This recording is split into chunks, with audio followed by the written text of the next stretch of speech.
Back again with my friends.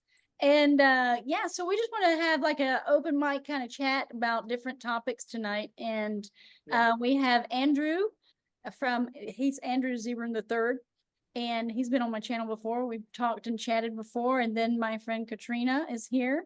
Kara is supposed to also come, but I'm not sure. She has a sick child, so she might not be here. But welcome everybody.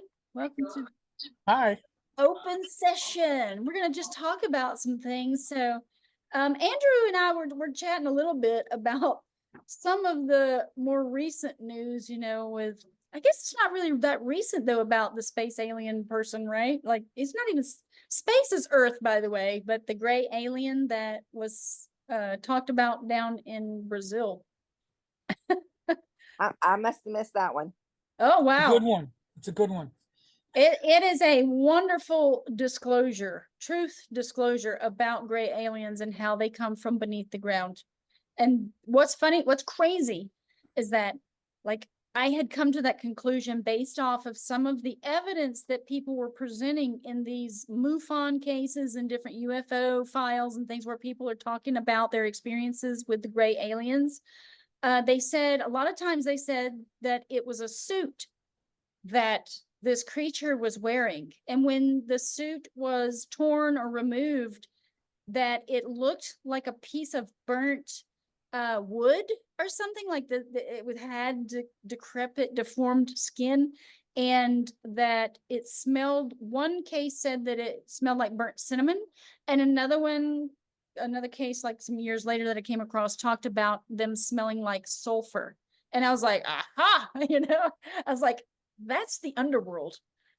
That's Xibalba, basically. That's talked about in all the different world cosmologies, except in United States of America, where we've been completely mind wiped of this knowledge. And I do believe that it's by design. What do you guys think?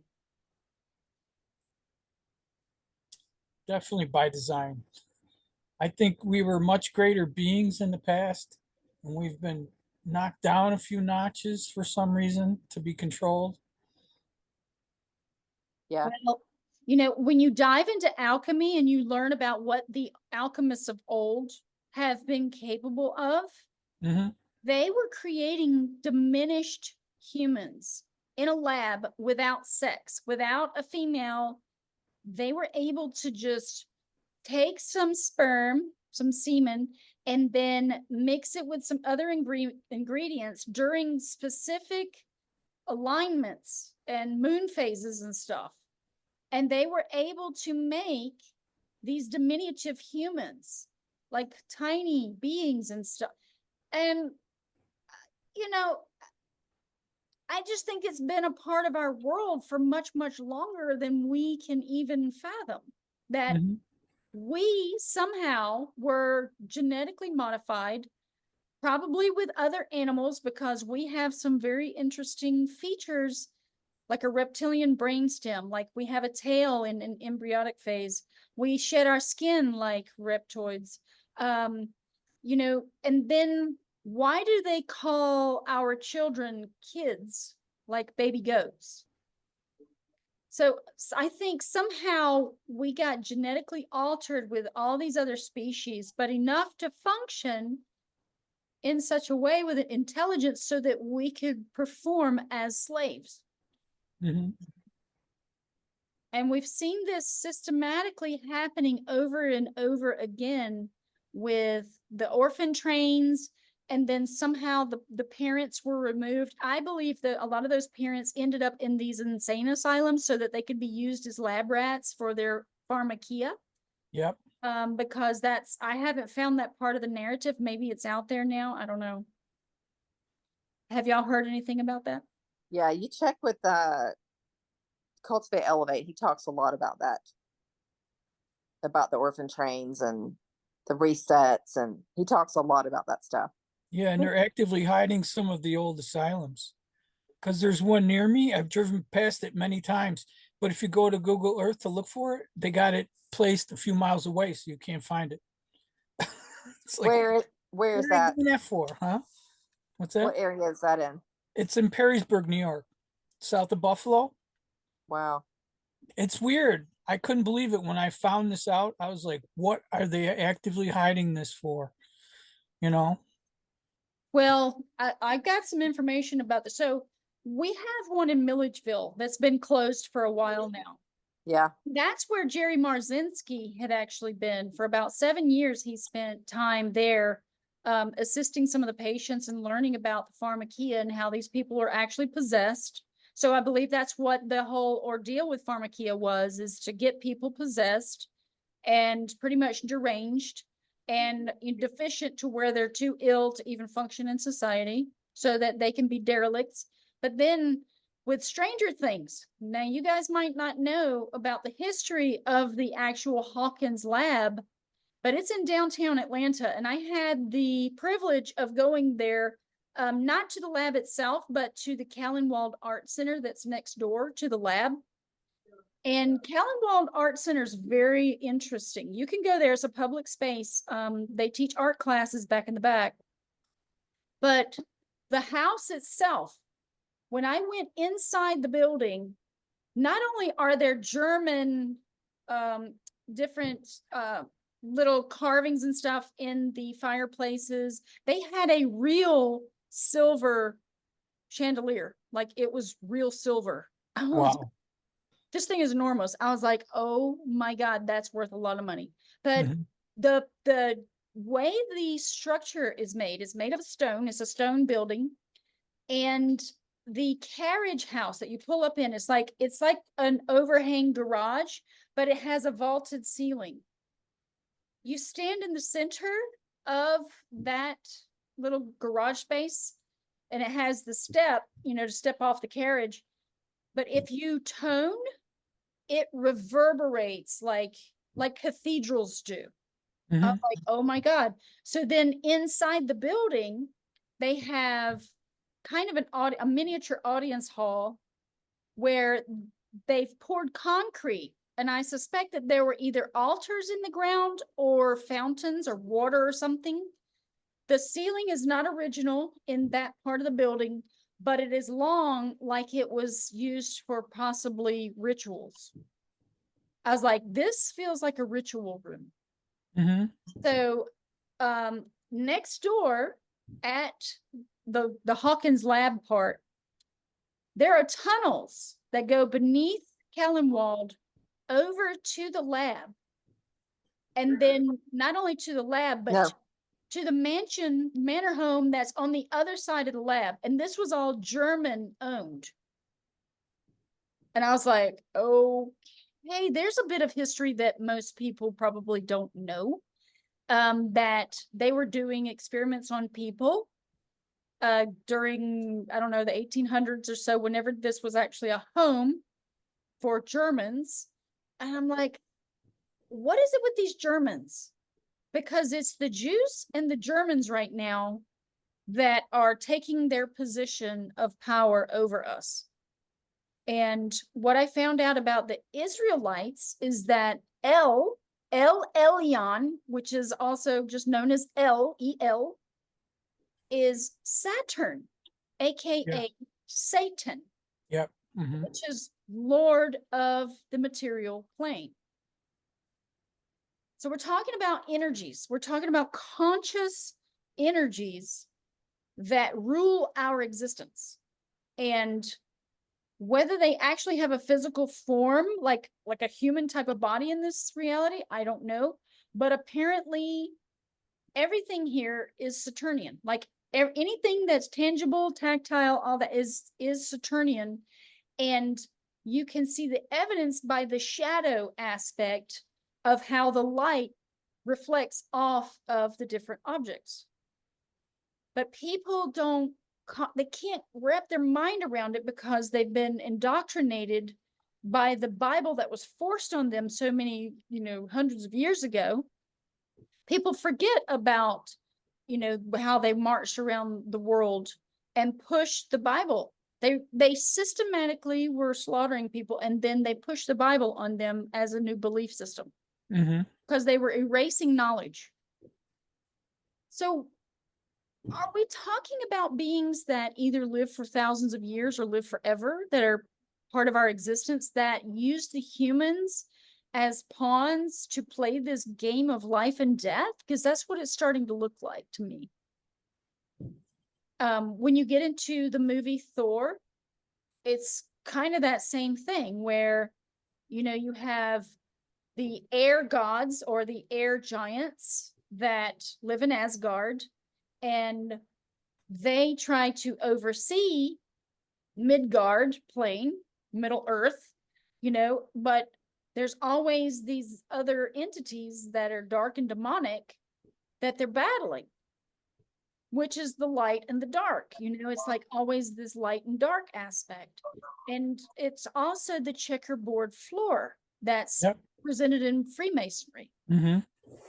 So it's a game. And what I discovered, if a lot of these maps, like Mercator's map and what people are presenting as Earth plane, with the Arctic Circle being an ice wall that surrounds us in a big circle around the bullseye,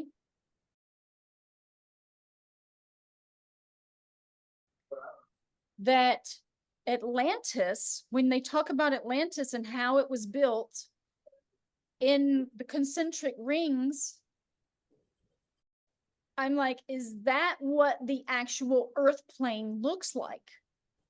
And during Atlantis, was that the time of Gemini, when all of the knowledge of the world and all nations came together as one to bring the knowledge for everyone to share, for the spiritual aspect of elevation? Because that's the beginning of the Golden Age. In the symbolism of the Wheel of Time, the symbol for Gemini is two equal signs. And subsequently, those two equal signs look just like the columned buildings that are made of stone, and also the ones that are found in Japan. When I saw all this symbolism, I'm going to pull it up first. Let's see. When I saw, I'm like, you know, the Wheel of Time is telling us our story if we can figure out how to read it. Because I think that's the hardest thing for people to see, is how to read symbolism and how it truly applies to everything in our world. Okay, so Gemini, this is the beginning of the Golden Age. That Golden Age of Gemini was right up here. And see this symbol right here? Mm-hmm. Two equal signs, right? Mm-hmm. These buildings in Japan have this curved roof. Yep. These would be the columns Yeah, they of do. stone buildings. Yeah. Isn't Gemini the twins, Ellen? Yes, and Yeah. that is the age of brotherly love. This is ruled by Mercury, the mind. This is the symbol for Mercury right here. All is mind. This is an air sign. Again, Gemini is, because it's the mind, which means this is like the beginning of the pinnacle point for humanity's consciousness. And, you know, I'm able to look at these symbols and go, oh my gosh, this. I haven't figured out a lot of these other ages about what kind of energy is there.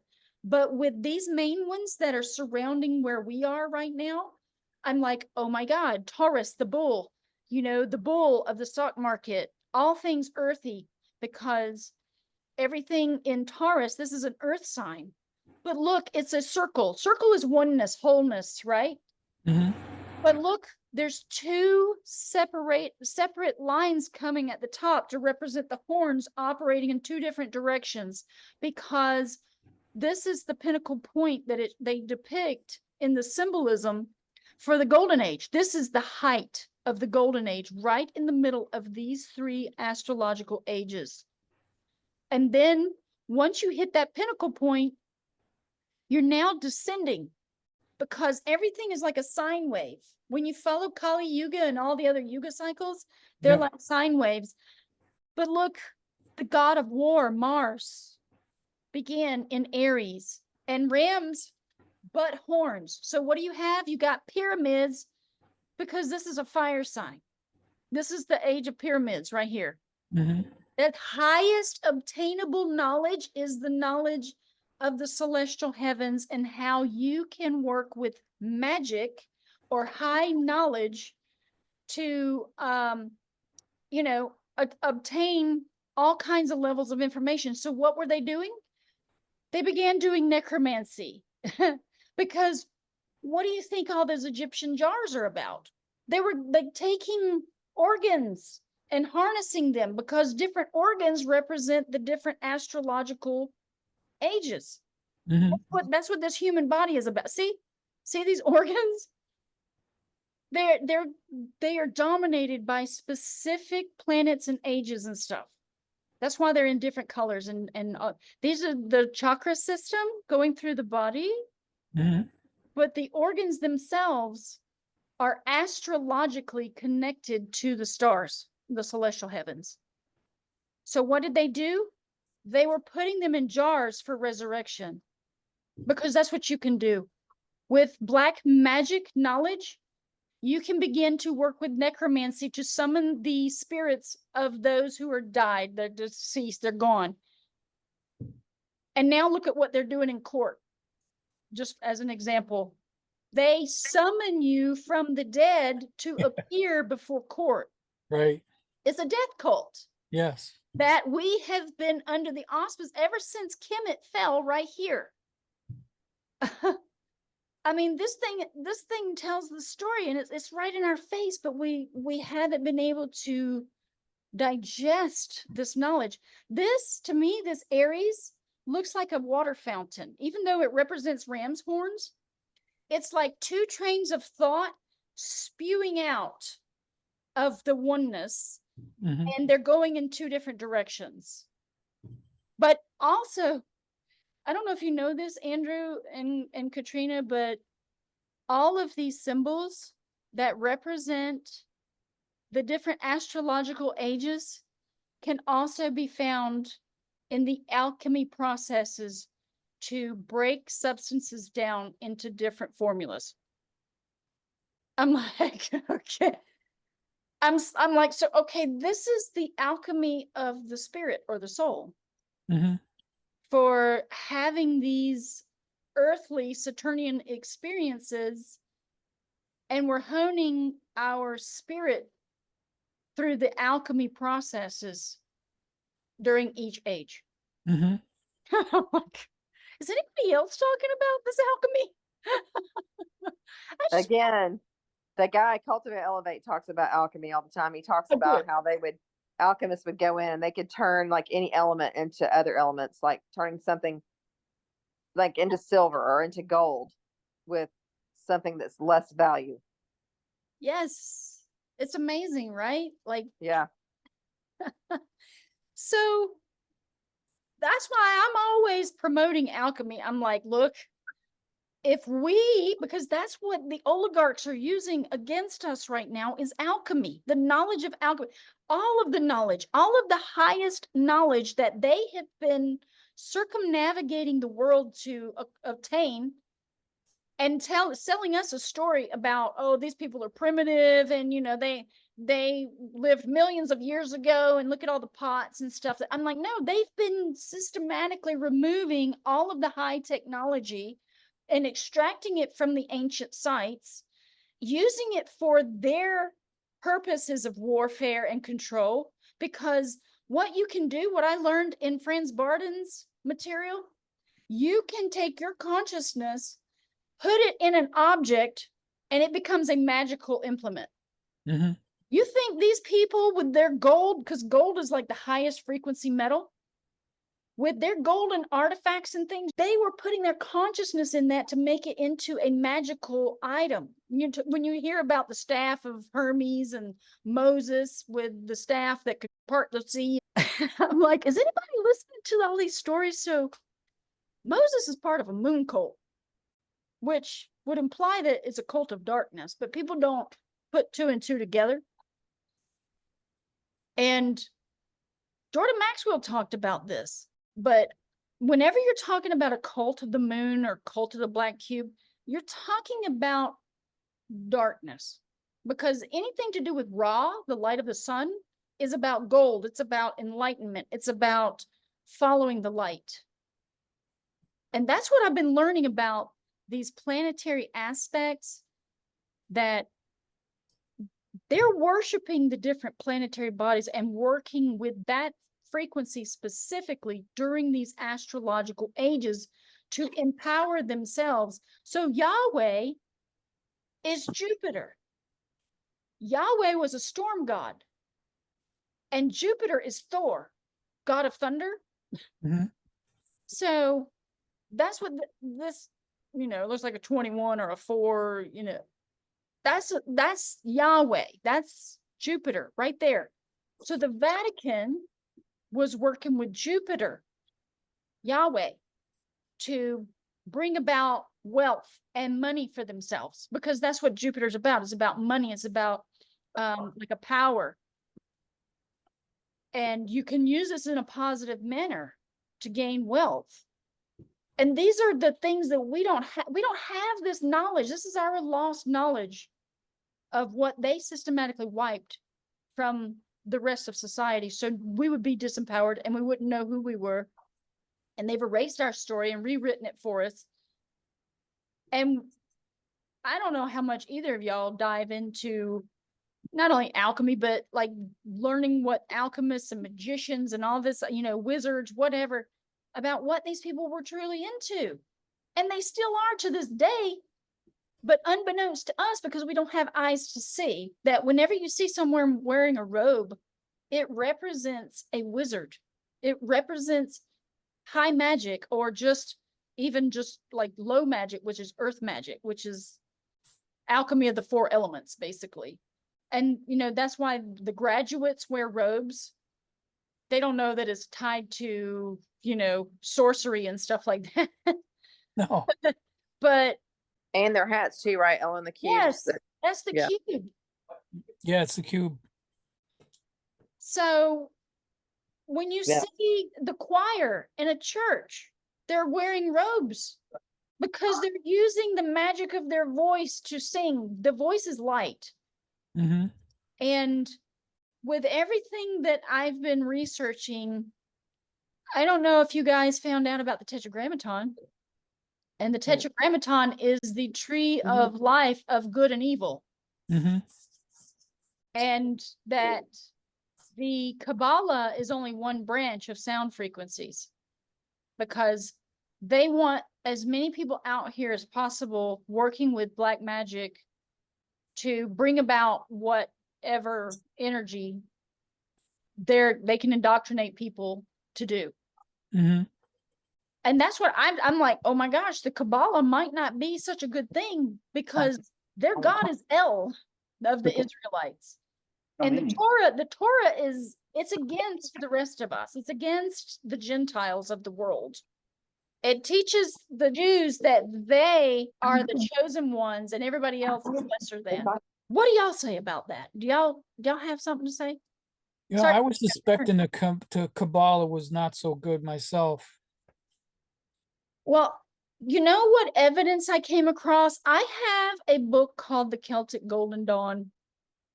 And in there, it talks about the 3 rays. And the 3 rays are, I guess they're kind of like a light frequency. But it sounded like the sun, the moon, and maybe Saturn. I'm not sure. But they have a completely different set of sound frequencies for a Kabbalistic style tree of life. Hmm. And I was like, isn't that interesting? Like the sound is the most important aspect of our world, because it creates light or dark light or chaos, because English is a chaotic language. Hmm. We are disempowered when we're using this frequency with English. And finding that, I was like, I'm not going to use the Kabbalah. And not that I was using it before, but I was kind of, looking into it.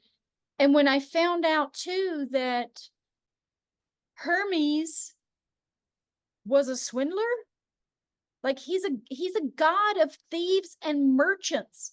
That didn't sound like Thoth, No. Mercury, you know. And so what I learned about Thoth is that it's a story. Thoth is thought, right? Thought. Mercury, thought, is right here. Here's how the story goes. Okay, so thought came about and started teaching alchemy and spirit sciences to the people of Kemet, right? Mm-hmm. That's kind of like, okay, maybe that could happen right here. Maybe the thought, which is Mercury, came and started right here. But then he said he was going to descend. He's like, now I will leave you for a time, right? I'm going to descend into the halls of Amenti. What's the halls of Amenti? It's underground, right? Yeah. Look at this. Okay, so thought happened and started to descend into Amenti, which is the age of darkness of the iron winter, and I will return at some point in time. But he lived for how many thousands of years did he say he lived? Well, he could reincarnate himself at any Yes. time. Yes. But especially during the golden spring, this is where thought reigns. Mm-hmm. And then he descended into the halls of Amenti, into the halls of darkness, into the iron winter, which it's the story of us. Mm-hmm. You know, I found it weird how they put those pipe organs in all kinds of buildings.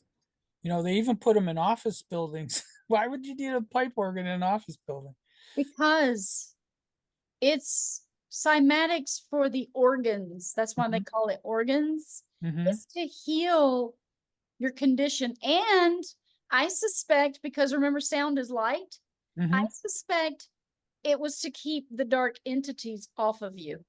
Mm. But since they were working with black magic to obtain power, after they acquired the highest obtainable knowledge of the high celestial stars and high magic here, they wanted to keep going. So what do?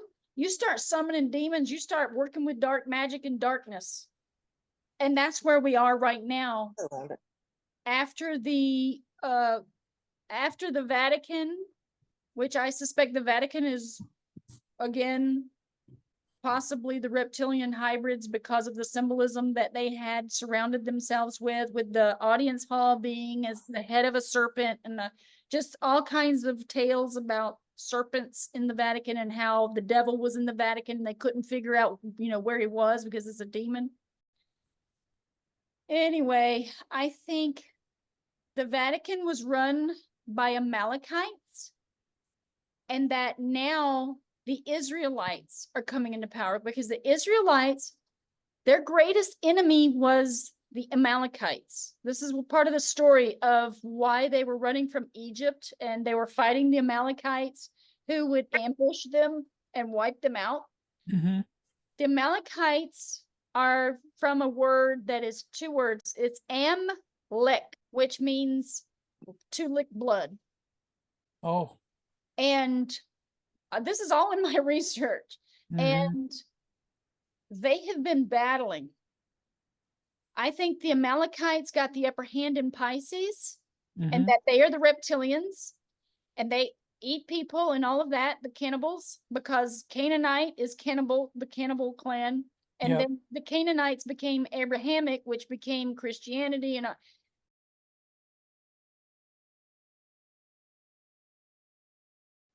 anyway, people don't know the origins. And I think we've been following a very dark story. Yes. And promoting the bad guys instead of the heroes. And now the Israelites get to rule because their god is El, which is Saturn. Mm-hmm. I know this is a lot of information, but this is just like, I wanted to get some of this stuff out there. But what do you guys have anything to add to this whole narrative? Because this has been my collective theory based on all of the different puzzle pieces that I've dug up. It Go only ahead, makes Katrina. sense. Go ahead, Katrina. It only makes sense with the control and the religion and all the truth that's coming out about the adrenochrome and Yeah, we're dealing with dark forces from underneath the earth that are allowed to rule because as we learn about darkness, we know as souls how to attain more light within ourselves and how much light we can illuminate on the world. This is the only way that we can truly be alchemized to be a greater spirit in the future. Because when we get around to the golden age, if we go through the reincarnation cycle, which is what this serpent represents, it eats its tail and it just gets reborn. It's like the phoenix. When we get around to this, we're trying to become more godlike. And God, what I found out about God, it's not just God, because our language was changed into Roman language. It was taken from the Greek letters, which are actually alchemy. All languages are based in alchemy formulas that are based in star celestial alignments of the constellations. I even have all the evidence of that, how somebody figured out that all of our letters in the alphabets around the world are based on the shapes and forms of the constellations. And that it has a resonant sound frequency that creates with the cymatics of color and light and things of that nature. So all of this is blowing me away because it's just bringing it back down into God is Gamma, Omicron, Delta in Greek letters. And that ends up being the square with the circle and the triangle. Because when you have the wheel of time and you make triunes of these different energies, you can create sound frequencies that will work with the ether to manifest your reality before your eyes. And it works in the combination of the male and the female vocal harmonics. we talked about this before. I remember that, Ellen. So triune, you have triune, which is delta.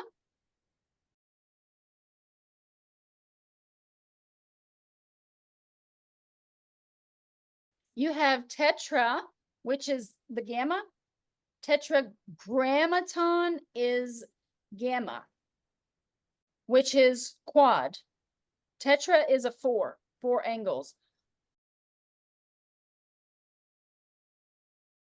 Look at your natal chart and look at the angles that it makes based on where the planetary bodies are in that chart. And you'll see triangles, you'll see like squares, but it's within the circle of time. Yeah, I remember you talking about that. You were telling us to go out into the garden and to sing, like Greg to sing, and then to me to sing, and in the vibration of the male voice and the female voice. Toning together. So think of it this way. Om is Saturn's energy, and that would be a male baritone voice. The moon, I don't know what that one is, but then there's Ra. Isis is probably, like higher, because Isis is a female. Ra is a male. So two males and a female toning in a triangular fashion during a ritual quite possibly would lend some results. So I was outside earlier working in the garden, harvesting vegetables, and we're so parched. We haven't had rain in over 40 days. Oh, really? It is just horribly dry. It's Wow. been So raining we're here. No, we haven't gotten anything. So tonight, this huge storm was coming over, and we got maybe 15 minutes of a drizzle. That was it. So when I was coming home back to the house, I looked outside and it was not raining anymore. But when I looked as I was driving through the property, it looked like it was raining, but it wasn't raining. There was something falling. I don't know what it was. They're spraying us, you know. Yeah. Chemtrail. Well, I've mentioned this before, like just diving into alchemy, you can see what they're doing. They're amplifying the fire principle by these heavy metals that are a yang principle. Mm-hmm. They're spraying that in the chemtrails, amplified with other chemicals that are yang, that they then make it rain those particulates down into the yin ground, and it pushes those yang metals deeper into the ground, and it's destroying the biology. Yeah, It I've is. seen the chemtrails raining. I've seen that with my own eyes. Yes. I've seen the chemtrails and then I've Yeah. seen the stuff come right out of them. Tonight, it was weird. It was like this. I was like, am I seeing? Is it raining? And I put my hand outside the Ranger, and felt no wetness, but I could see it looked like a very misty kind of falling. That's the underworld, guys. That's the underworld is on top of the world, and we need more people to see this. And I see so Because- many dead trees now. Yeah. Exactly. The Ellen- land is going to die. What's that? You told me to charge the crystals, Yes. and I've forgotten how to do that. Can you give me a quick Oh. little? Yeah. So I always keep my crystal over here. When you want it here, I'm going to turn off my my little background thing so you can see this, because you need to be able to see what's going on here. Okay. What you want to do is you take your crystal like this and you just hold the sides, and you Right. put a thumb underneath to support it, but your hands are like battery cables. And then you put a finger on one of the facets on the side. Right. Okay. Now, what you're going to do is you're going to start breathing through your nose very deeply. You can do this slow. I do 3 inhalations and 3 exhalations. And on the 3rd exhalation is when I force it out really fast. While Yeah. in my mind, you have to put this in your mind that you are clearing the crystal. And for me, symbolism works the best because I realize what the superconscious mind actually speaks. The language it speaks is in symbolism or images. So a square, like a clear glass pane, Mm-hmm. is clear. So that to me represents clear. So I imagine a golden rectangle or square overlapping that crystal. Like I'm making invisible right in front of it. Mm-hmm. As I exhale swiftly out of my nose, that represents clear, and it clears the crystal because that's my intention. My superconscious is going, this is the representation for clear, and this is what's going to work. And good thoughts. So, and then when you're ready, you can test it and it'll be smooth as silk. You won't have any resistance. Right. But then when you hold it, you just inhale, feeling your heart. Emotion is what makes magic happen. So emotion is what the driving force of any energy that you emit is actually, it's going, because emotion is it's moving, but it's also magnetic. And so when you feel your heart chakra expand with the notion, the feeling of love and gratitude and joy, and you can even envision the words in your mind, and then envision the sun as the highest light in this existence, that goes into the crystal. And then when it's charged, your finger doesn't want to move. It has resistance across the surface. So it looks like this. You just start breathing. It's like inhale and exhale. And you want to stare at one of the facets at the top. Always work with the top pyramid part. So inhale and exhale. You're building up the electrical frequency of your body with each charge. You're inhaling a positive charge, exhaling a negative charge. So inhale and then let it out. And then it's silky smooth, no resistance. Now what I'm going to do is I'm just going to hold it and inhale. And I'm imagining all these things and it becomes sticky. There is like a friction that doesn't want, your finger doesn't want to move from the surface. It gets hard to move. And you're like, okay, now it has a charge in it from my consciousness, and I have linked my consciousness into this consciousness here. And crystals, all they do is amplify the conscious energy that you have embedded in it. Like you connected. Now it's like a mini you. And when you give it a little squeeze, that's why when you make your cloud buster, you're going to need to wrap these copper clockwise coils around the crystal. It'll squeeze it and make it piezoelectric. And the surrounding copper, because it is a circle, will start to amplify that energy of the crystal upwards into the sky. This is all alchemy. When you look into it, you're like, oh my God, this is really cool. Now I comprehend what it's actually doing. And so what's weird about this is that copper, in our existence, copper represents Venus energy.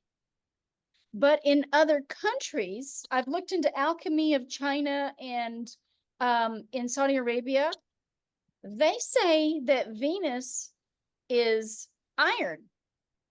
Because if you think about it, you're like, oh yeah, yin is black, right? And yin, because iron is black, like yin metal, but it also rusts. And that rust represents, I guess, like the menstrual cycle of a woman or something. I was like, that actually makes too much sense now. And in their country, they're saying that copper is Jupiter. And that, I mean, it made sense because Jupiter's connected to the navel in the physical body. And the navel, that's an orange. It's an orange color, like that chakra. And I was like, maybe, like maybe we have it backwards because we've been taught so many wrong things in this country. I don't know. I still say that somehow this copper is amplifying whatever yin principle is out here, somehow, some way. And that's why, putting your consciousness inside the crystal can amplify the love energy outwards and up through the pipes, because those pipes, the radionic fields of light that surround us, are creating energy with their shapes. And that's part of the tetragrammaton knowledge, that everything is a sound frequency. And the ancient people who created those beautiful ornate buildings with the architecture were working with the 4 elements of alchemy, with the different number of windows and the shapes of the structures. They know that a curve represents the female energy and that the straight lines represent the male energy. So they were using them in combinations to amplify alchemy.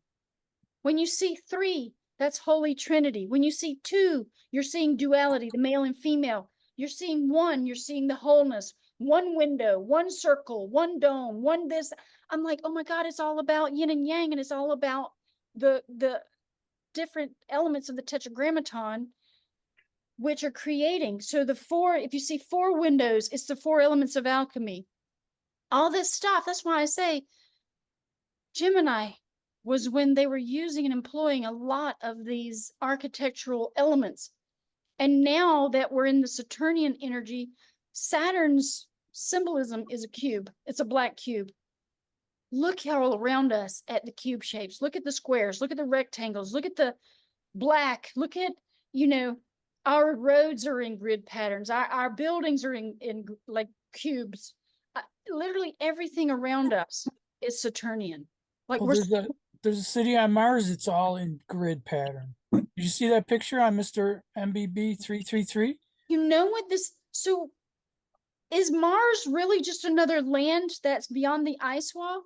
I don't know. There's a picture of it on Mr. MBB 333 of a city in grid patterns on Mars. So it's not a barren planet. Well, I'm going to tell you this much. So, I followed Billy Carson. Yeah, Billy Billy Carson. Carson. I watched one of his presentations one time and he was talking about Venus and he was talking about Mars.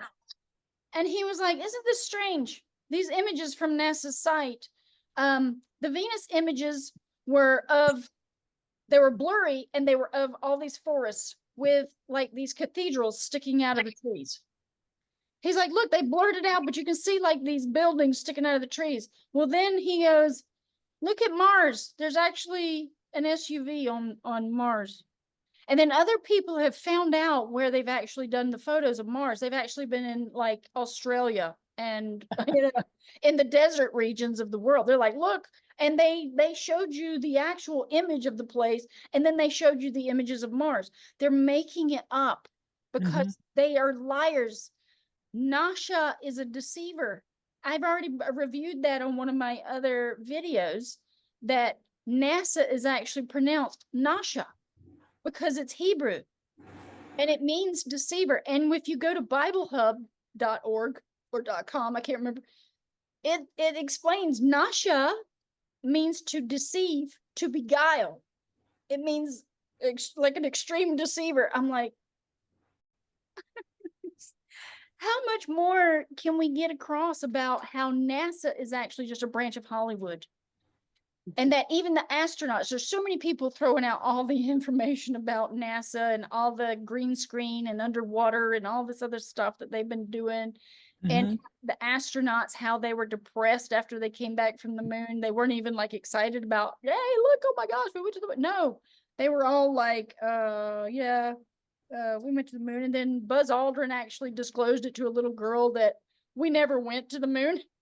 And then another astronaut woman said, we've never been able to achieve greater than lower Earth orbit, which means they couldn't go through the firmament.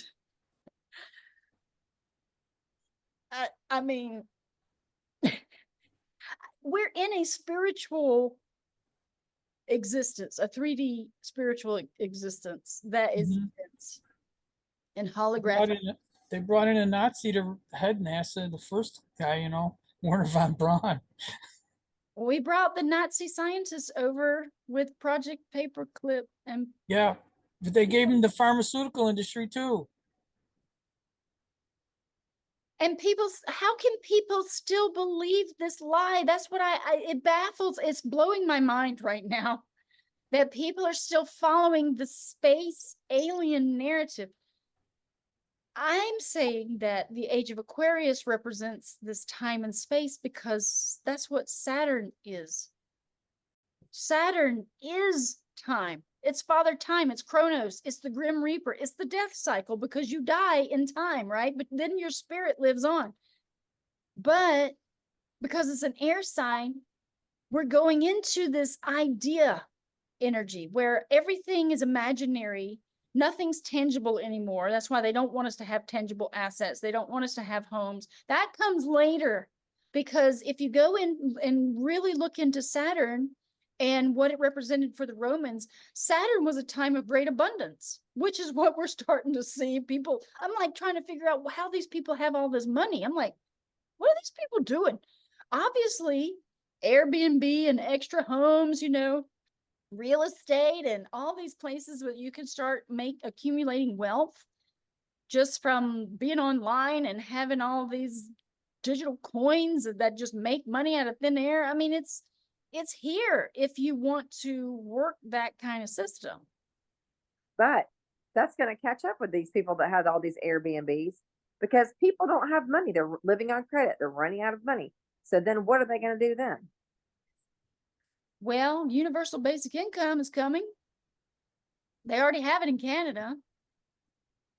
And you know, that's going to be part of the great abundance. Oh, you don't have to pay your bills anymore because the government's going to provide, or whatever digital currency is going to provide that for you. It's imaginary money. It's made up and it just mines itself.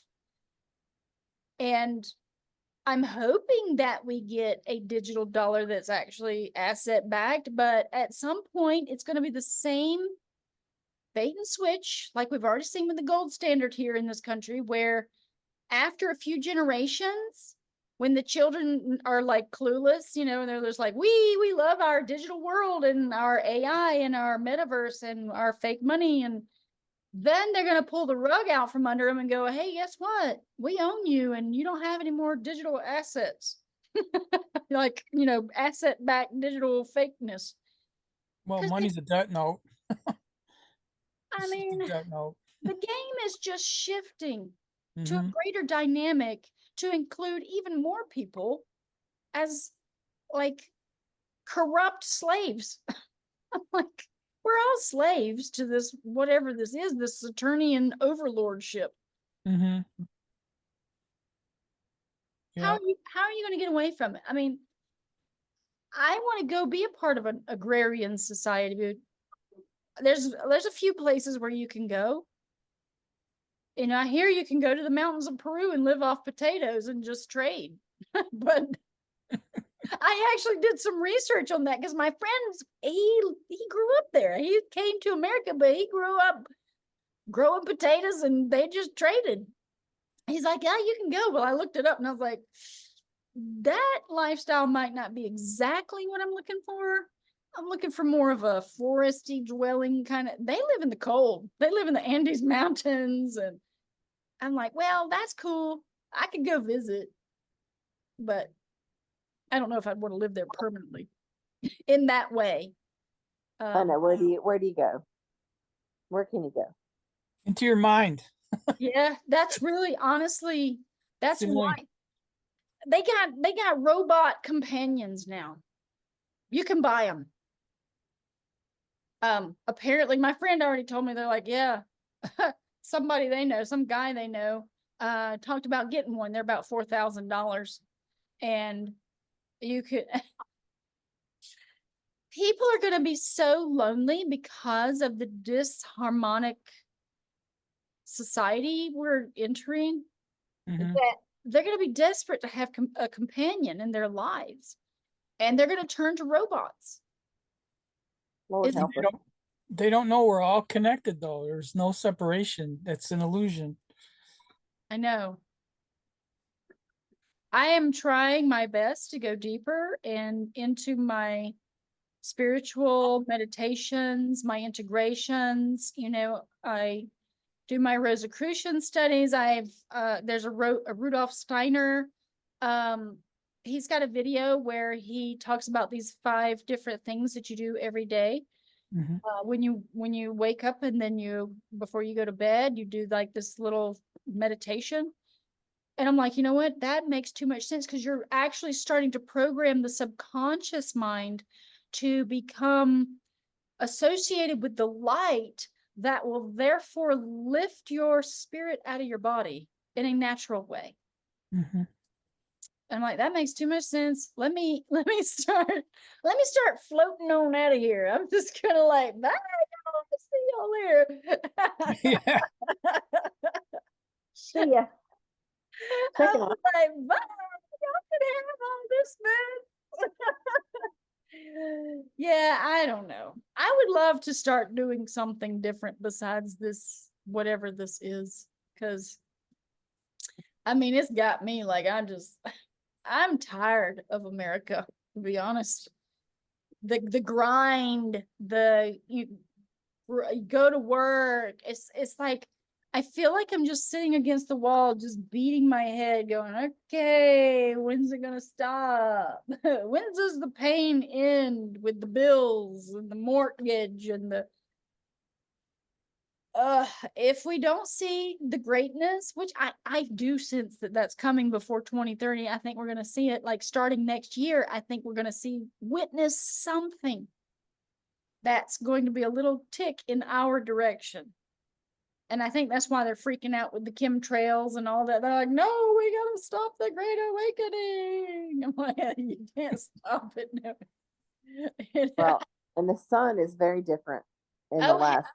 have y'all seen how dark it is on sunny days? Like two months ago, I went outside. I'm like, this doesn't feel right. It's strange, isn't it? It's like you have sunglasses on. It is, the lighting is so, it's bright, but yet it's dim and it's hot. It's a weird feeling, but nobody pays attention to it. I'm like, do you not see this? Does it not look strange to you? It looks very different. It looks very filtered. There was a night, again, about 2 months ago where we had a full moon night.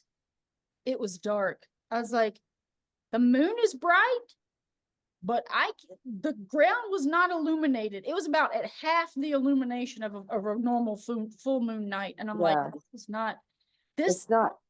it's I mean, excuse me, but I'm like, how does one change the power of the sun? Like, how does, the black sun does. explain that to me? The black sun is Saturn. So if you get into the esoteric and occult, and Andrew, you might know about this too. Have you seen Plato's model of what our cosmology truly is? Mm-hmm. Saturn is Lord of the Rings, right? Mm-hmm. So you have a circle that represents Saturn. Then you have other energetic overlays as depicted as rings. The other energies are the rest of the 7 planets that are named after the 7 days of the week. So they're concentric energy rings that create this existence, this thing that we call 3D reality. They're overlays. Venus is nature. It's not a planetary body out there somewhere. It's a light frequency that's being emitted and shining like this up in the firmament, just like the rest of them. And what they're doing, they say, oh, they move back and forth. They're not just moving back and forth. They're creating spirals. It's like watching a spirograph in the sky. Yeah, it is. Yeah. And so they're making a mandala. Did this happen on the eclipse? Did the black sun come in front of the sun and the sun went behind the black sun? Did that happen the day of the eclipse? Here's the way I comprehend it, at least, from what I've seen in different diagrams. Imagine 2 tornadoes. One is pointing down in our direction, touching what we call Earth, illuminating everything. Then the shadow aspect is upside down tornado, and they overlap at their tips, and it emits like a projection field of energy that creates a dome all the way around Midgard plane. I have a diagram in my notes. I can show it to you what I'm talking, so that way you can get a better idea.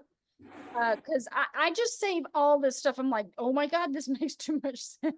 This is why they call it the world, guys. The world. Yeah. Spinning. But I saw a video of the day of the eclipse. You wouldn't have noticed it unless she pointed it out. But it showed the eclipse. The moon came from the west and crossed east in front of the sun. Oh yeah, well, so it went in front. Yes, it went in front, and then it's almost like, I can't remember how that was worded. It's almost like it slipped in behind the sun, like it went in front of it, and then it dipped in behind it. There's a video. I can find it. It's the that girl. What's her name? She's got a TikTok. She's got blonde curly hair. Her name's like Celeste or something. I forget. But she had a video of it where it slipped in, but you could see it. Well, and that's the whole thing, is like, It wasn't the moon. It wasn't- wasn't the moon. It's the shadow of the black sun as it goes up and it crosses across where that sun comes. It's like if you had the point of the black sun shooting up. I mean, this is the only way that I can even fathom it. It's somehow the shadow of the black sun crossing across our sun and canceling it out. I I'll don't show think you. the sun, it's not been the same since the eclipse. No, it's darkened, but it's also not only the chemtrails, but I believe it's because the black sun is ruling the age of Aquarius and the age of Capricorn. Where is the black sun? Above us? No, well, it's all around us. It creates this entire existence. You can look up at the night sky and everything that you see that's black is part of the black sun. That's Saturn. This is the part that they don't want us to have this knowledge. That's the main takeaway from, they don't want us to know what this existence truly is. I am trying, oh, there it is. There's my diagram. All right, let me just show y'all this. All right, I'm going to share screen here. Okay, this is the little diagram that I have. This one and this other one. Now, this one is Rosicrucian, this light and dark earth. This is the heavenly light realm, Iusis, which is Jesus, the sun, illuminates. The one on the left? The Yeah. one on the left is, this is Midgard. This is where we are, Middle Earth. Remember this, there's a reason why they tell you all this stuff in Lord of the Rings. Lord of the Rings is a reference to Saturn, which this entire circle, it represents Saturn. So Saturn is mostly, that energy is down beneath us, but you can look everywhere. Everywhere you see shadow on every 3D object, everything 3D is Saturn. And the light, the heavenly light, is shining upon Saturn's energy construct, creating what we call physical, tangible reality for us to have this spiritual experience. That's the way I interpret it. So this right here actually explains a little more, this little tornado. Okay. As the light from heaven funnels down, it comes down and you see the sun poking through the firmament, okay? And the light illuminates inside this dome. And Saturn is also using its spiraling energy, because it's all about energy. Somehow from above, we can see the lights shining in different ways, and they're sparkling and moving in these different mandalas and energy waves, like cymatics.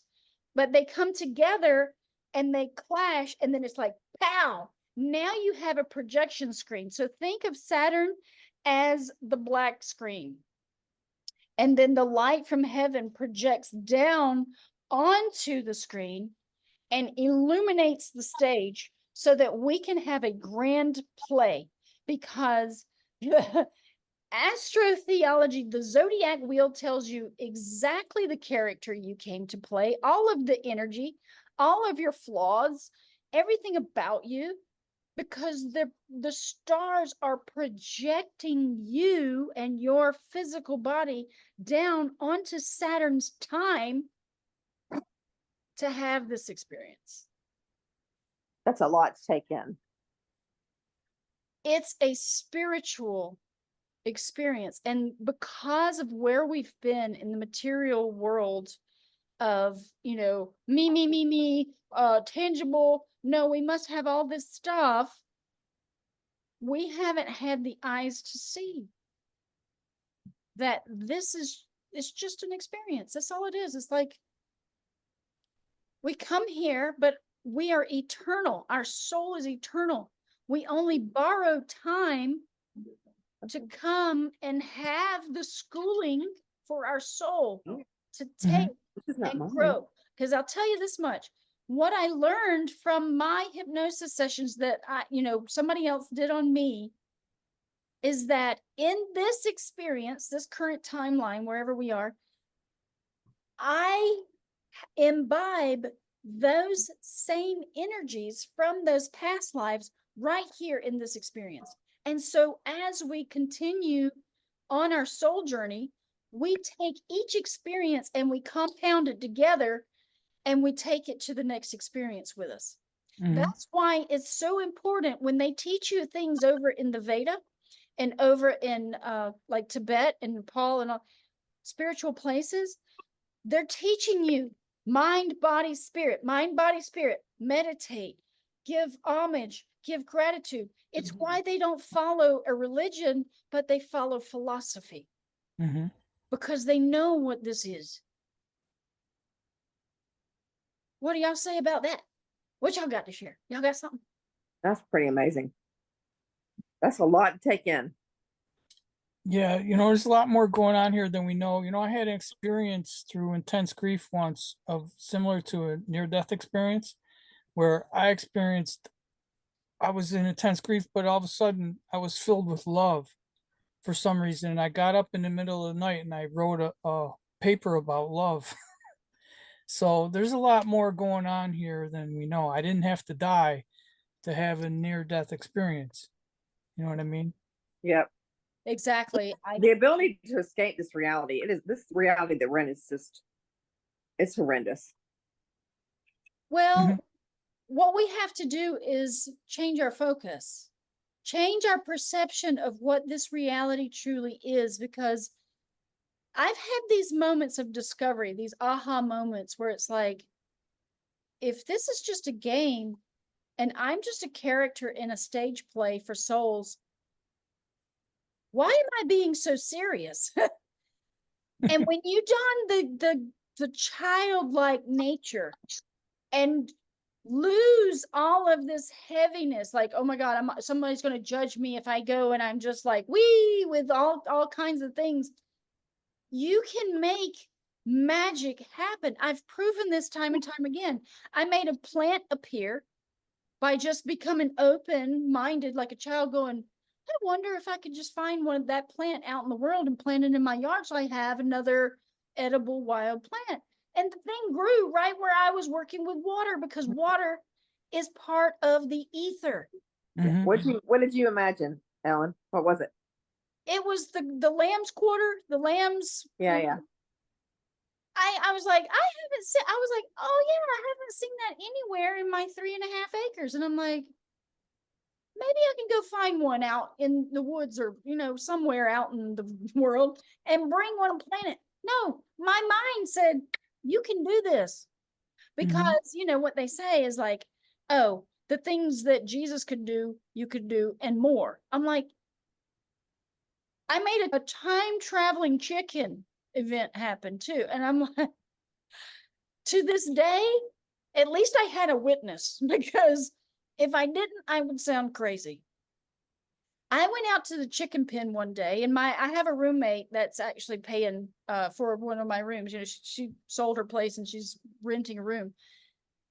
And I was involved with the chicken. I took the top off of the chicken house, and I was getting their food tray, and I turned for one moment, and this chicken shot out like she had been shot through a cannon. She just went, whoosh, and she was gone. She went over the neighbor's fence and she disappeared. And I was like, my roommate was like, oh my God, the chicken. I was like, what just happened? Like, she was shot out like a catapult. And she was nowhere to be found. Usually they don't go far, because they don't explore all around the yard. So I was like, I'll just have to tell the neighbor, hey, look out for my chicken, because I gotta go. I can't go looking for this chicken. So I leave and I come back home. My roommate goes, did you put the chicken back in the pen? And I was like, what did you just say? She's like, the chicken's back in the pen. I think that's the chicken, right? I was like, let me go look at this. I went outside and the chicken's back in the pen. And she goes, did you put it? I was like, no, I just got home. I was like, let me ask the neighbor, did you get the chicken? He's like, no, I don't know what you're talking about. So the chicken went to a portal. Probably. Let me tell you what the prerequisite to all of this. Again, mind of a child, right? Playing with the universe. This is what the universe is speaking to me right now. We need to lose this heaviness and open up our chakras and Mhm. just be like, we. Last year, my uncle had this, it's a little amethyst top to a lamp, and it's a carved amethyst. It looks like a geodesic dome because it has all these triangles on it, but it's made of an amethyst, a real amethyst, and it's attached to a heavy metal brass piece that screws onto a lamp on the top to hold the shade down. My brother noticed this thing that was just laying on the table, and he goes, "This looks like the key to the time machine in that movie." And so I was like, "Oh my God, it does." And my uncle goes, "Yeah, it's the key to the time machine." Because my uncle was cool like that, he was just like, whatever. And my uncle goes, "You can have it." And my brother took it home. And my brother lives with my mom, so I would go there and visit. And I was like, this thing is really cool looking because it's really heavy. And my brother goes, "You can have it." And I said, "Okay, well, I'm going to unlock I was unlocking my chakras. I was like, "Well, I'm going to unlock the time machine," just playing. This is what happened before that whole chicken incident happened. And there was no way for the chicken to get back into the pen. There's no way. It's like Fort Knox. That's cool. And I've just been seeing little instances where the universe is speaking to me, and I'm starting to get it. Even with my yard, the way plants grow, I've been thinking, just putting mental thoughts in my mind about how I want the flowers to grow in circles around the trees. And also the lyripy, I'm like, I want that to encircle the trees. What's happening in my yard? It's circling the trees. To heal the trees? Just to decorate the yard. And it's happening. Yeah. And I mentally put in that I wanted more clover in my yard, and the stuff is going everywhere. That's awesome. We just, I told you I was looking for mullein. We had never had mullein on this piece of property, and I needed mullein last year. And I went to the end of my driveway, went to make a left, and right across from my driveway was a stalk of mullein. And then it's everywhere.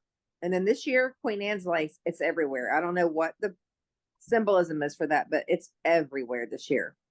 Wow. And the mimosas bloomed early this year, and they're still blooming. That's the love tree. Okay. It's us, y'all. The world is mental, right? The Kabbalion. Mm-hmm. The universe is mental. All is mind. We just need to recognize that this power is inside of us.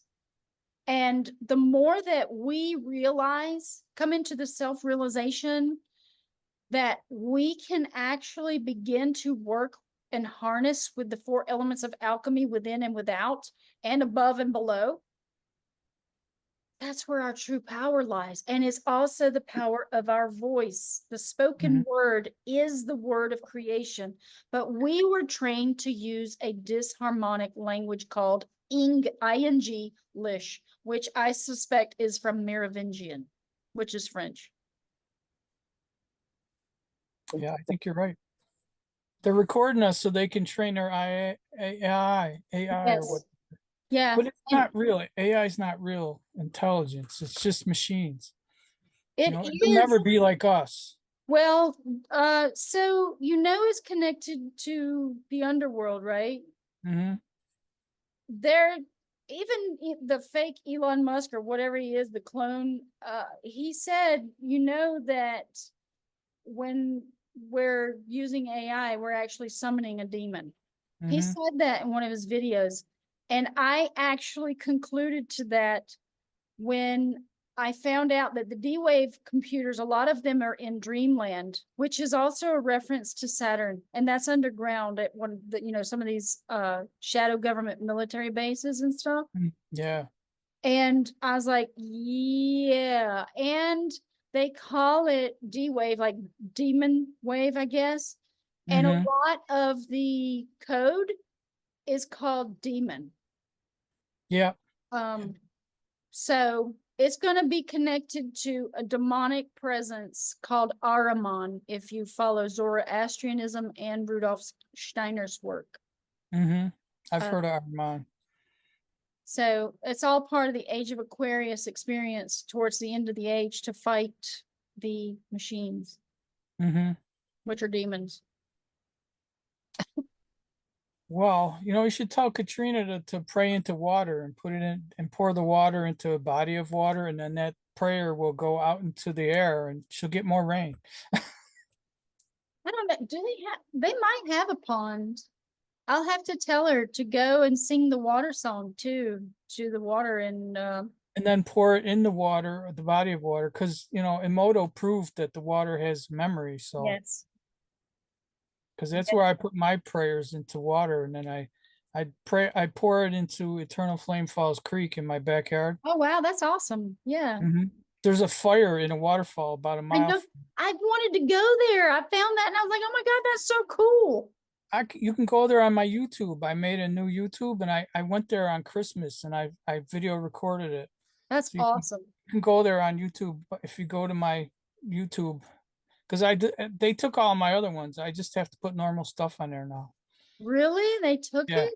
they took them twice. Yeah, Why? What? because I had all these political people on there, and they weren't having it. Oh, Like Clay Clark, you know who he is? no, I'm not familiar.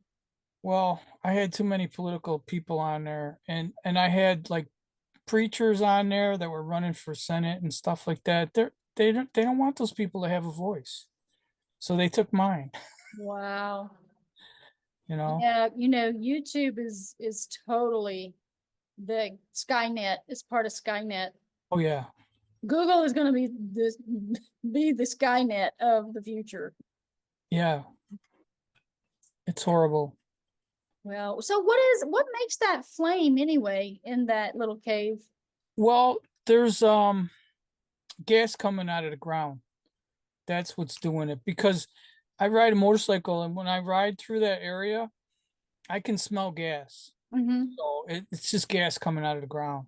But I think it might be they use caverns underground to store natural gas. Did you know that? No, I didn't know. Yeah, so they don't have to pay for big places to store it above ground. They Mhm. use caverns underground, natural caverns. So I think it's just natural gas that's been there for thousands of years, and it's connected to all these other underground places that they store gas, because they get it all over Western New York. It's just full of gas wells. There's a local preacher who told people where to drill for a well years ago, and it's been producing free gas for this church, OLV church, for over 100 years. So Yeah, I think that waterfall and that fire cave thing, that seems like a pretty sacred space, honestly. yeah, I saw a UFO come from that direction one night Oh, really? in 2012. Yeah. Have you heard Jacques Vallée's take on the whole UFO phenomenon I've listened to him quite a bit. Yeah. and about the passport to Magonia? Did you listen to that one? No, that doesn't ring a bell. So he made a book called Passport to Magonia, and it was about cross-referencing the myths and legends and lore of old about the Fae world and gnomes and elves and all this stuff, cross-referencing it with UFO phenomena based on some of the similarities of the main take was these wheat cakes that were traded. Wheat cakes, I'm imagining like pancakes, maybe. That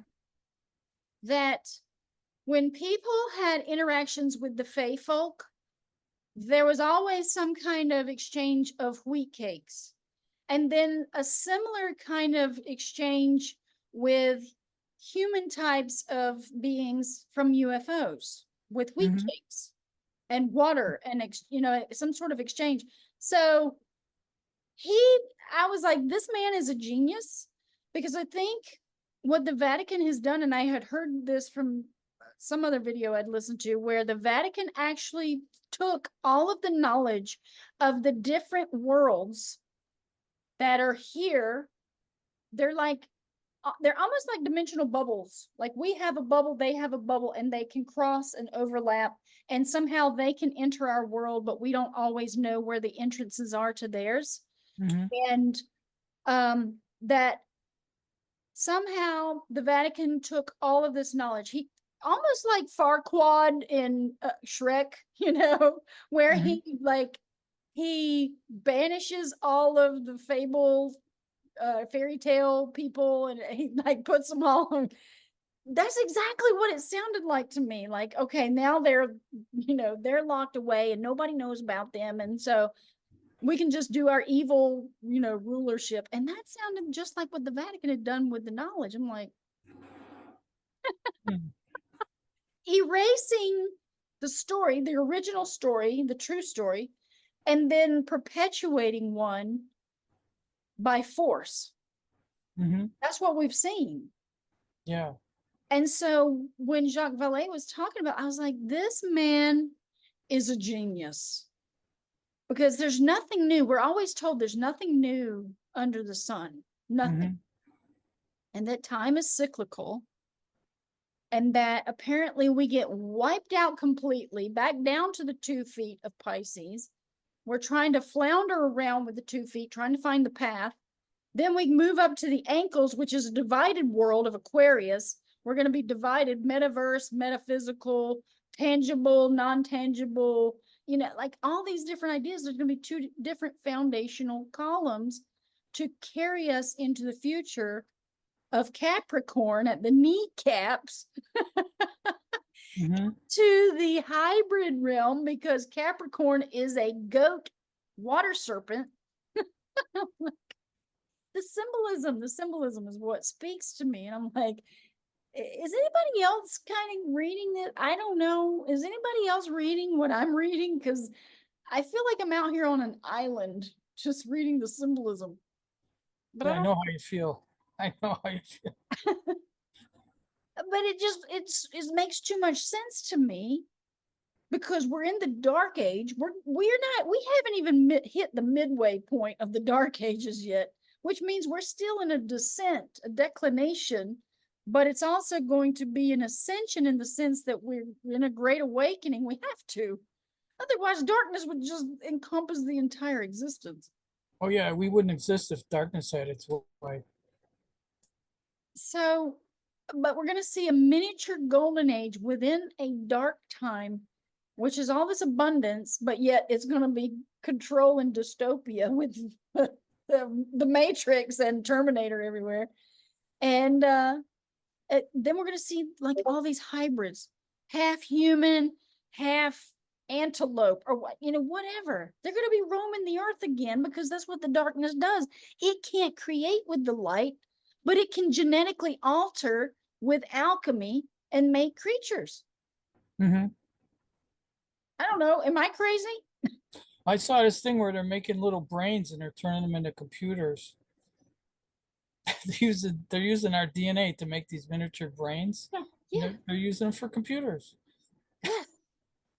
Because the dark side can't create with the light, but they get allowed out of their little cage for a while. They'll Hmm. be locked up again once we have to do it though. It's our job to do that. That's why we're being trained right now. See the darkness? What are you going to do about it? Basically, oh, you're going to Yeah. fight? Well, you can't fight physically, you know. No, but you can fight once you gain your mentalism. Yep. But the kids that are embracing the metaverse, they're going to be our enemies too, because the Borg is going to, just like the Matrix, Dr. Mr. Smith or whatever, he's going to come into everybody and turn them into demons against us. And then we're going to be fighting our own children and whatever at some point. It's going to be sick. It's going to be, oh my God, I can just envision this. I'm like,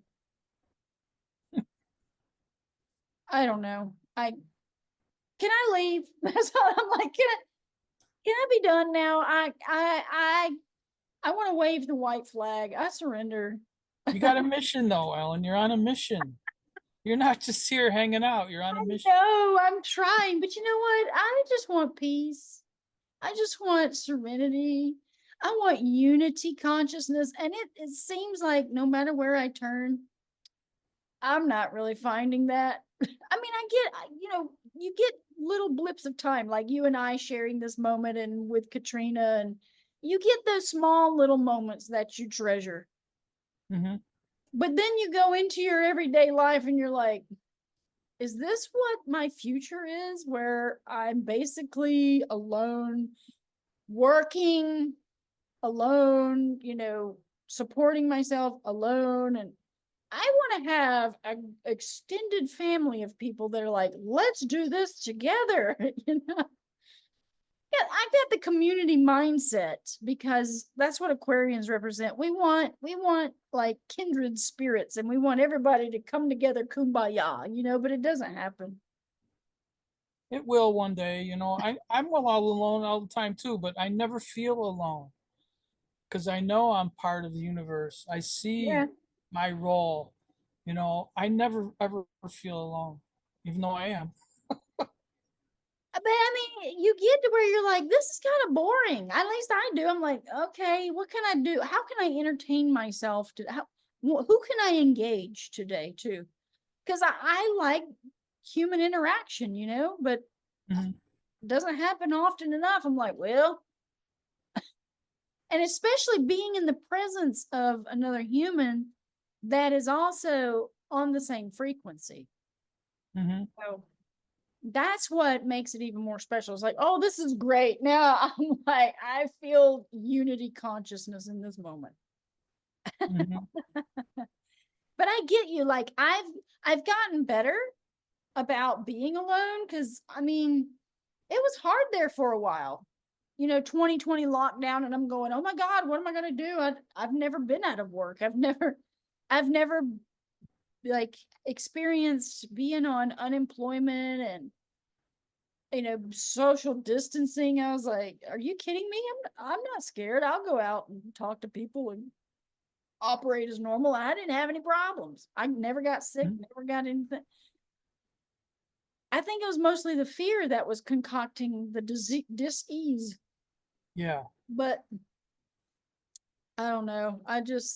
I've gotten real used to it now that I'm meditating more and integrating a connectedness with a greater aspect of myself, I guess is what it is. Because really, like, you're an aspect of me, and everybody's an aspect of us, and everything in existence is part of us. So when I get these downloads of conversation, I'm like, I guess I'm just talking to myself, in a higher like form. Hey, what are you doing? I'm down here. I don't know. Well, we have to hold the light, to bring it in. Yeah, I know all that part, and I'm just like, I okay, know you know. well, we're doing it together. We have to be the light grid. Yep. And so we're like almost equally spaced. If you think about, like, I've met people in my town, they're over there and they're over there and they're, and I'm like, we're just little starlights, just like the ones in the sky. Mm-hmm. And we're holding that frequency. And as we move through people, that light gets woven into society. Mm-hmm. We're mandalas too. We're making them as we move around. Mm-hmm. But unfortunately, the roads, they're grids. Saturn, oh, square, cube, blah. I'm like, no. Yeah. Well, you got any other discoveries that you've found recently? Any news? Um, Not really. I'm just glad I got out of that political thing, and they're still after me. General Flynn, his people got in touch with me a couple weeks ago. They wanted me to have the general on my show. I'm like, I don't have a show. I don't do it anymore. They were surprised, but I told Wow. them what I'm doing, and they were happy for me that I was doing something meaningful, you know. because I was getting at a high level there. I had Natasha Owens on my show.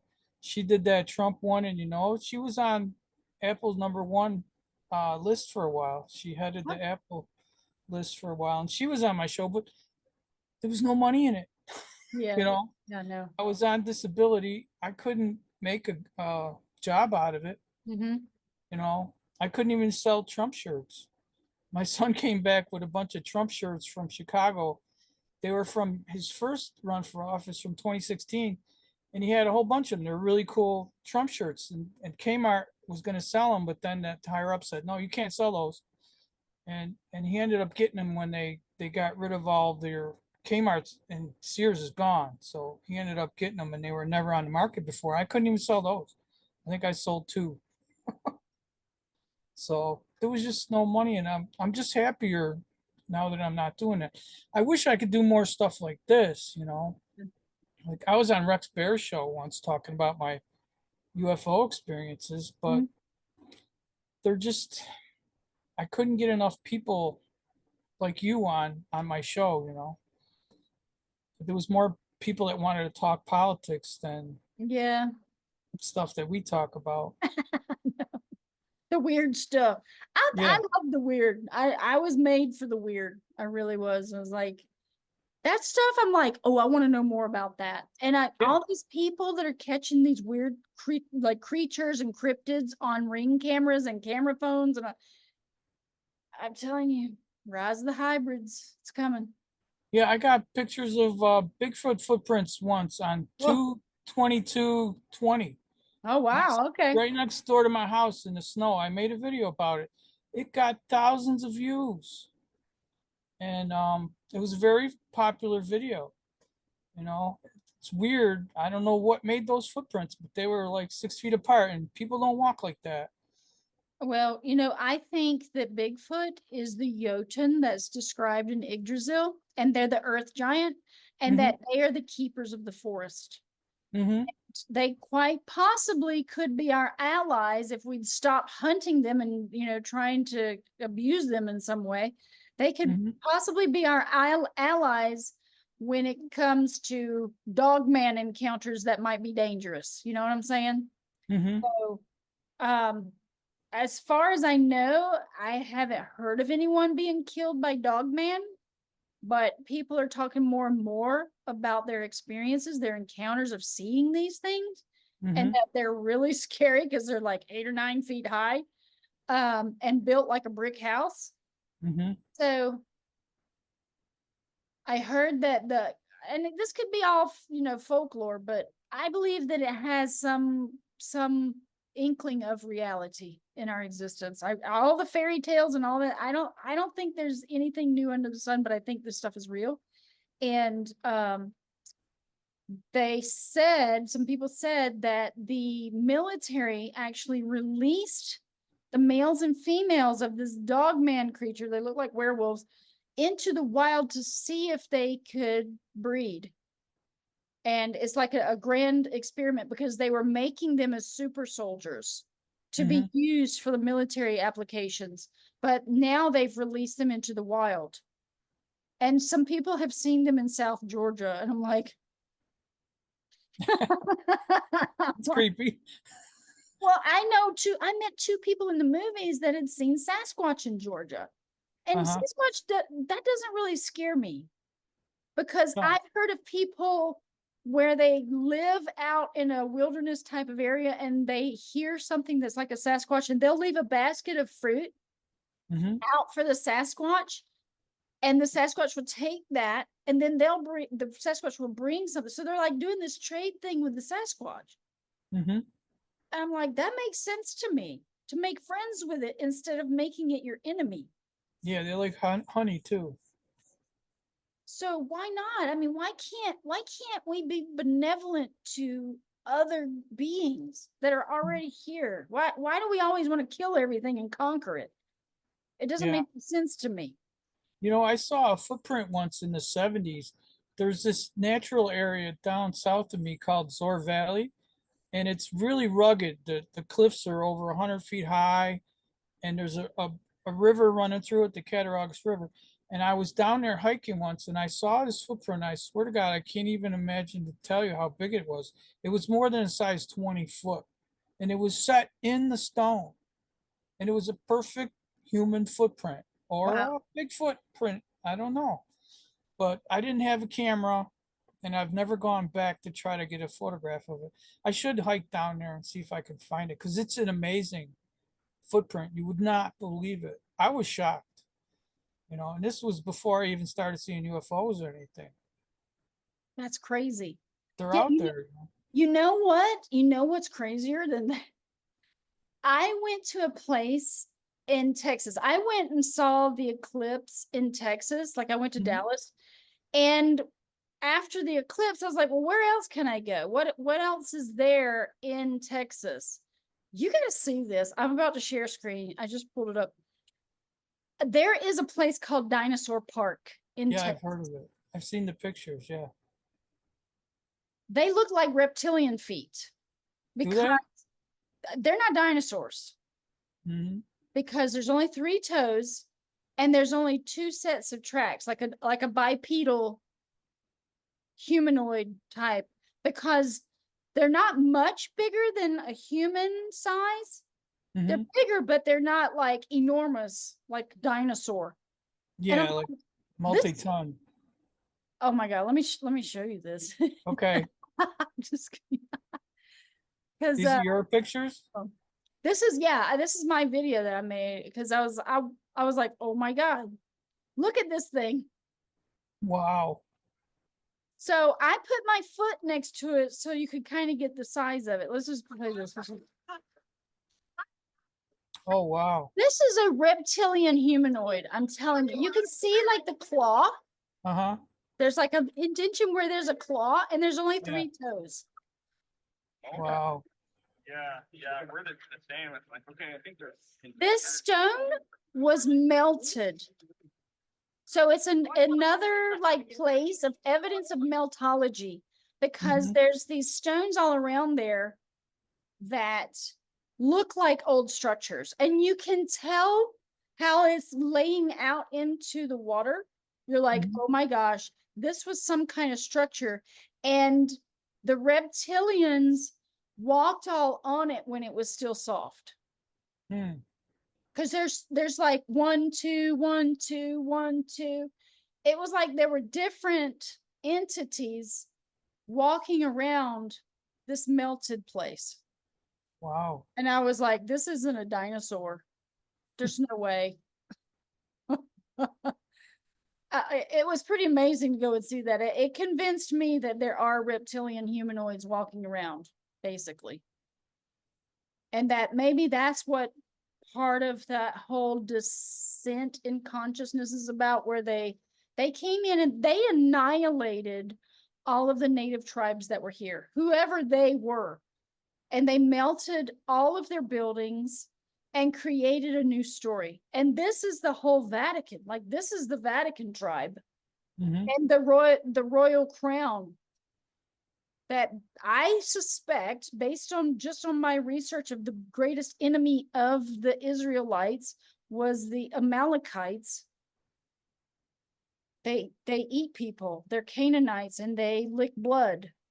They're vampires. They're everything that we've been hearing about human trafficking, basically. Yeah. The adreno and Like everything. So I want to find out more about Amalek, the Amalek tribe, Amalekites, because it seems to fit the reptilian narrative. And when you think about Egypt and how they had the serpent on their forehead, the Mhm. cobra, and I think that they were bringing the reptilians up from beneath the ground, and that they were using the underground tunnels then to come into all of those different structures, maybe the Great Pyramid, maybe, all these places where they say there's like all these underground chambers. I think somehow, in order to gain that kind of power and control over the entire population of the world, You summon the principalities from the depths to assist in your dominance, because Mhm. that's what you do with necromancy. You summon dark spirits to reveal secrets to you. Yeah. But as you keep going, you want more power, you want more greed, control, whatever. The dark spirits start tricking you. Mm-hmm. And that's what seems to fit the narrative of where we are today, is that Yeah. we're still in the delusion that somehow these politicians are human, and I don't think they are anymore. No, probably not. And the darkness doesn't realize how it consumes itself even. You know, all those dark people or entities or whatever they are, they don't see that the dark side is a dead end. Mm-hmm. You know. Yeah, that there has to always be a balance.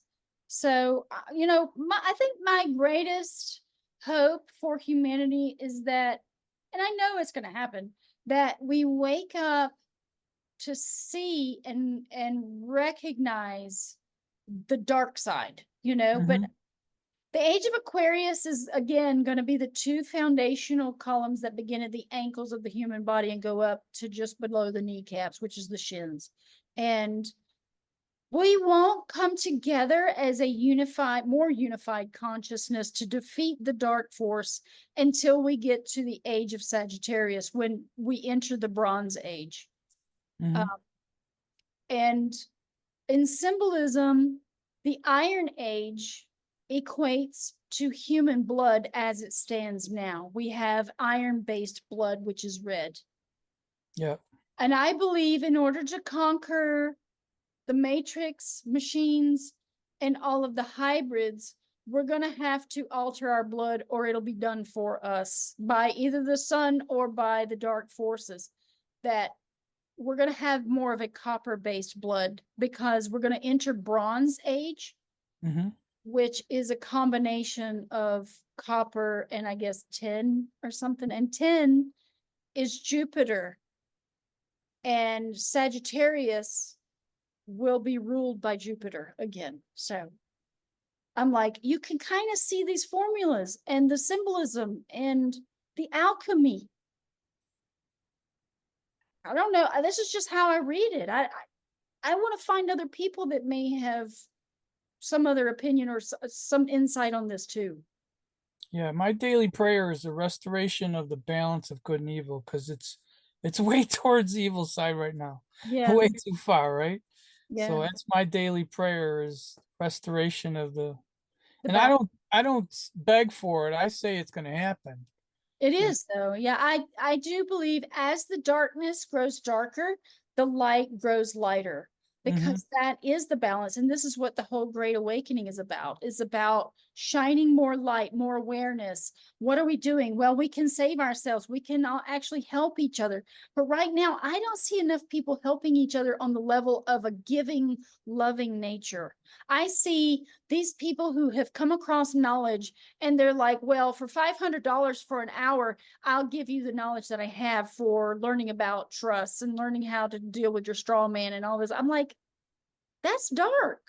Yeah, it is. You're right. David Straight gets in all that. Yeah. I mean, I've seen people charging $3,000 to Mm-hmm. get the knowledge of learning how to deal with trust and all that. I'm like, no, come on. Like, the average person out here is struggling to survive. Mm-hmm. I don't have all the knowledge about trust, but when I find it, I'll just be like, I'll plan it online. Maybe I'll do a video on it, just put it out there and people can go and get it. Mm-hmm. Because I feel like the more you share and give openly without question and without asking for, some sort of return, the greater you will gain on the other side of life, Mm-hmm. because it's a sacrifice. You're Right. giving in a loving nature. So another thing that I learned about Lucifer, if you get into all this planetary knowledge and all the magical knowledge of the high heavens, Lucifer is Venus, Mm-hmm. because Venus is the star in the eastern sky before the sun comes over the horizon. every single day. Venus is on the horizon. Lucifer is on the horizon in the eastern sky. Mm-hmm. The Lucifer that they're referring to, because remember, the planets are us. They're creating our story and singing our existence into creation.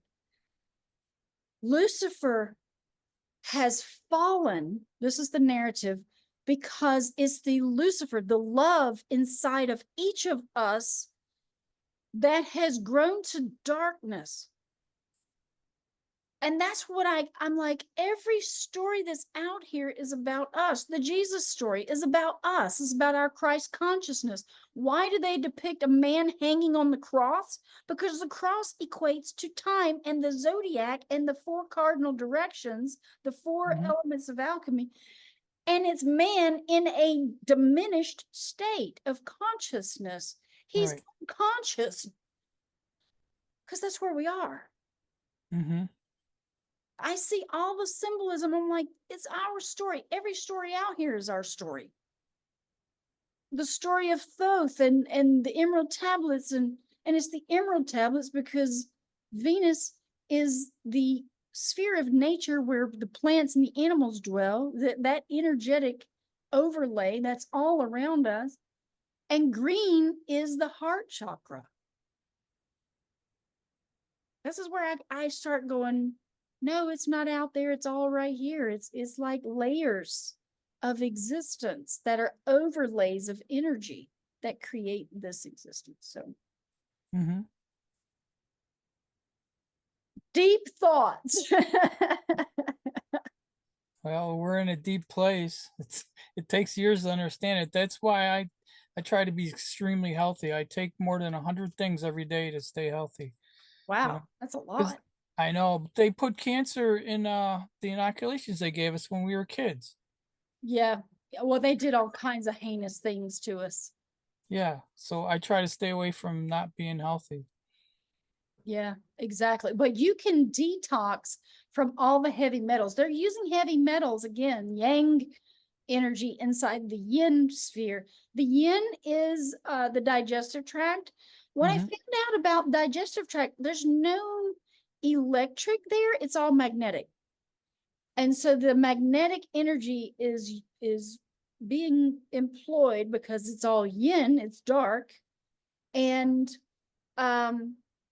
what they can do is put those heavy metals, again, like what they're putting in the sky, the yang, they can put it into the yin and destroy your immune system. Mhm.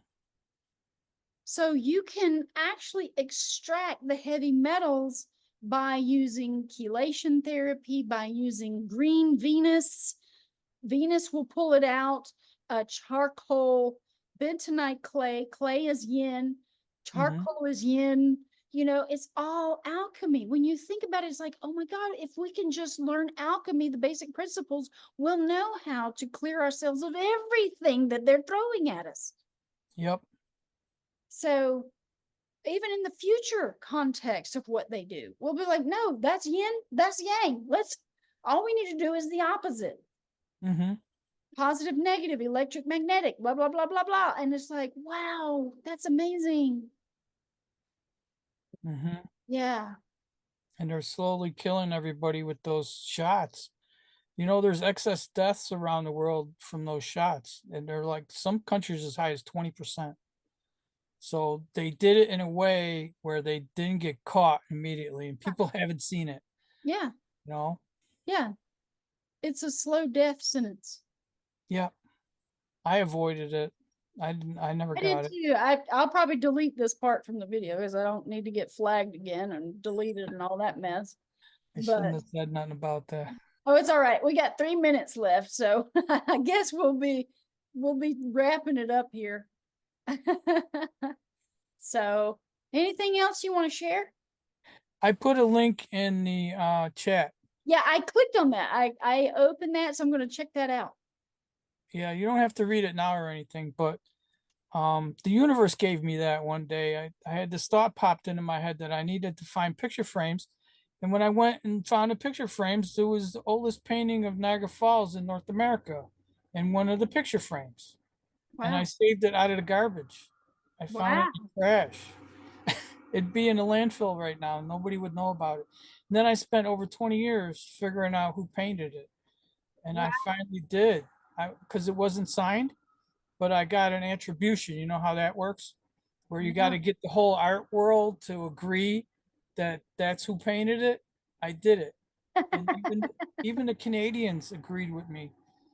All of Canada. Wow, that's amazing. I know it was a very amazing experience. And I found it on Christmas one year, on Christmas night. Wow. So Yeah, it's it was kinda meant to be. special. Huh? It was meant to be. Yeah, it was. I can't turn it into dollars. I haven't been able to sell any copies of it, but it's been a lot of fun. And it's one of those things with water. It's connected to water, Mhm. you know, Niagara Falls. Yes, What could get more water than that?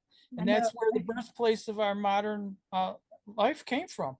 Well, you And need to go put that love energy into Niagara Falls, and just let that flow on down and start correcting some of this stuff. yeah, I went there one night after I saw my first series of UFOs, and I just went there in the middle of the night, and it was closed, and I stood there at the edge of the falls. I climbed over the railing. I wasn't suicidal or nothing. I just stood there, right at the edge of the falls where you're not supposed to go, to experience the power of Niagara Falls. And I still can't believe I did that, but it was an amazing experience, Yeah. to stand that close to the cataract. It was amazing. If they would have caught me, they would have threw me in jail. But there was nobody there. It's weird. Well, their contracts are corporate contracts, and we don't have to acquiesce to that. No, we don't. No, we don't. I got a ticket once and I proved that I didn't have to pay it. I got out of the ticket. And I was going 88 miles an hour. Yep, I've done it Back too. to the Future. You've done it too? Oh, yes. That would help if a lot of people knew that. It would break a lot of bonds of ignorance. Oh, yeah.